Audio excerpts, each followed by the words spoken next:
When Gordon arrived on the railway, Sir Topham Hatt purchased brand new express coaches for him. They had sturdy metal bodies, smooth bogies, and separate compartments for the passengers.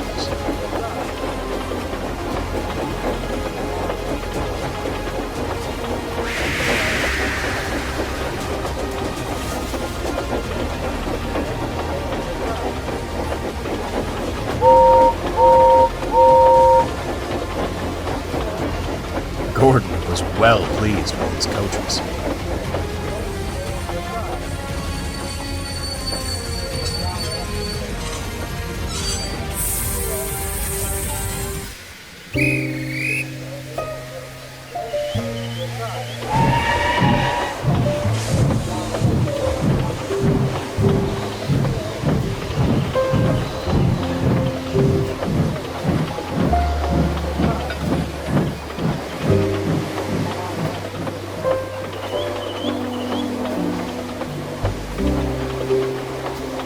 The old coaches felt left out.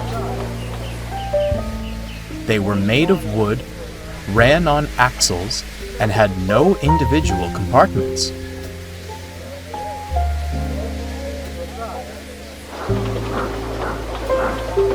Time and wear led the railway inspectors to see them as unworthy of the main line.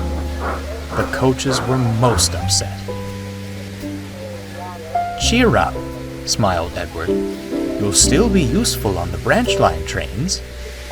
"Branchlines?" They shuddered. "How embarrassing!"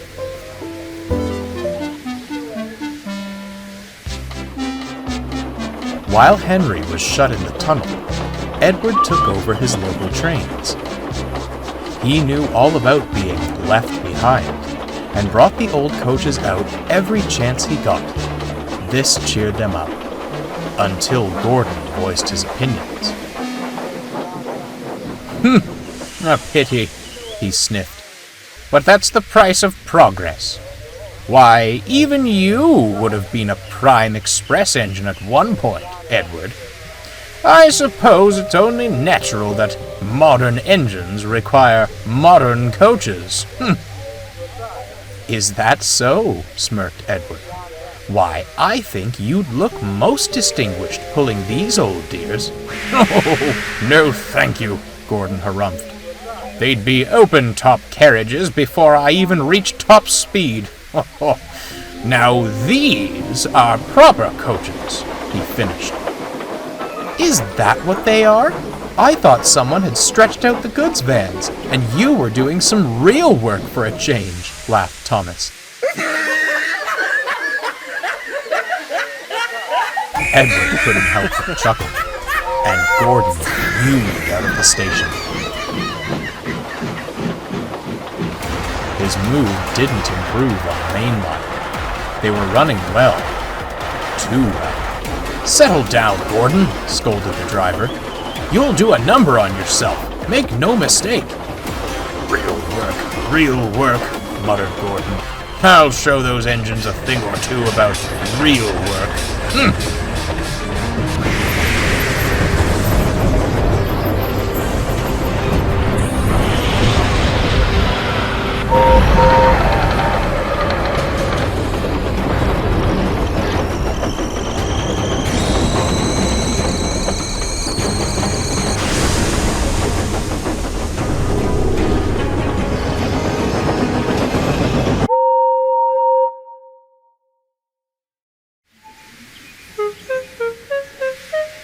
Then next morning, Gordon tried to leave the sheds, but he couldn't.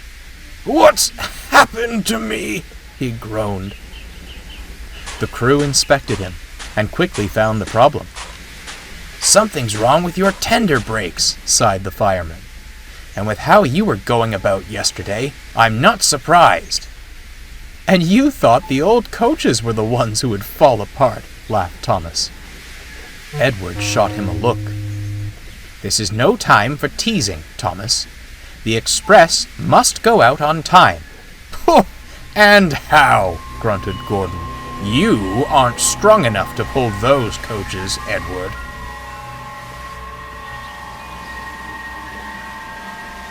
Edward glanced at the coaches in the carriage sidings.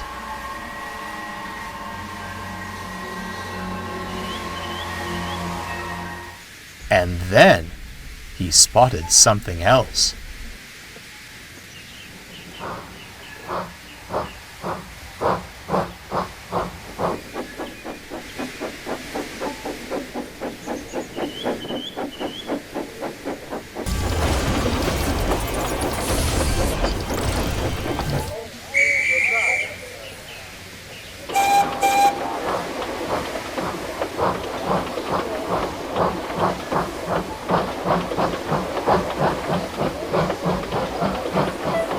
The passengers were growing impatient.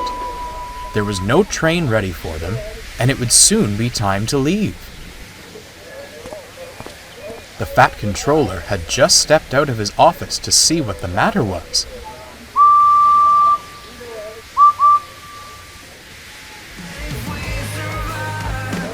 When he saw a most peculiar sight. Edward came steaming in with all the old coaches he could find.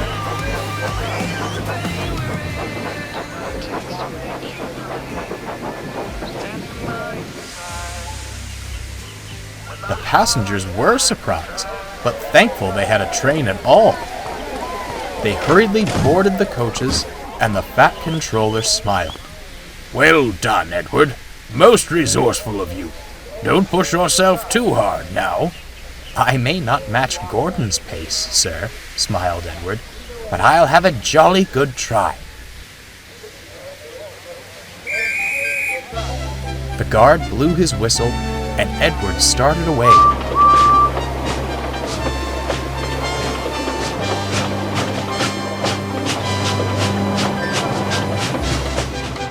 Soon, he was coasting down the main line, making excellent time. He whooshed through the tunnel, giving Henry quite a surprise. Go on, Edward! Go on! He cheered.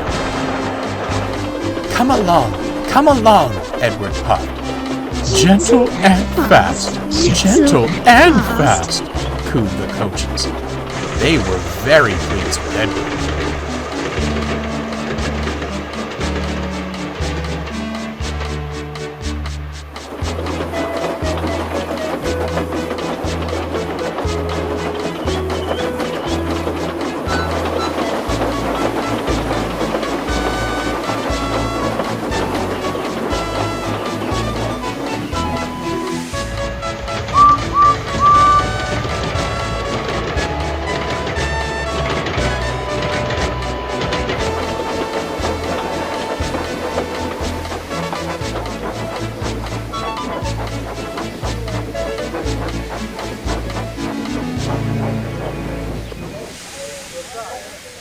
At the last station, the passengers cheered and thanked Edward. The engine at Vickerstown was most amused, but looked on with admiration. Edward just smiled. He was thankful for a rest and a drink.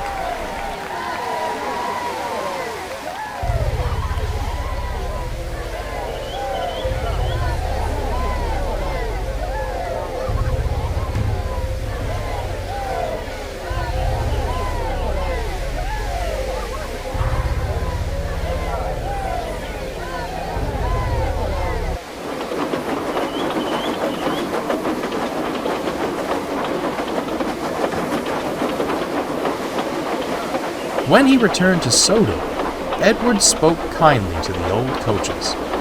Well, dears, how did you fancy a return to the glory of the express? Oh, it was lovely, Edward, smiled one. Although, added another, perhaps you were right. Some leisurely branchline work sounds most enticing. Well, Edward laughed, I'd say it's time for a well-earned rest in the carriage shed. Come along. That won't be necessary. Gordon slunk up alongside. The Fat Controller has given me temporary reprieve from the rigors of mainline work to rest my wheels, he stated grandly. I shall escort these fine coaches to the... That's not what he said, smirked Thomas. He said you were to shunt in the yard until you learned not to be so big in the smoke box. Take us away then, double quick, chop chop, ordered the old coaches. Edward and Thomas laughed. Gordon went red in the face and shuffled silently away.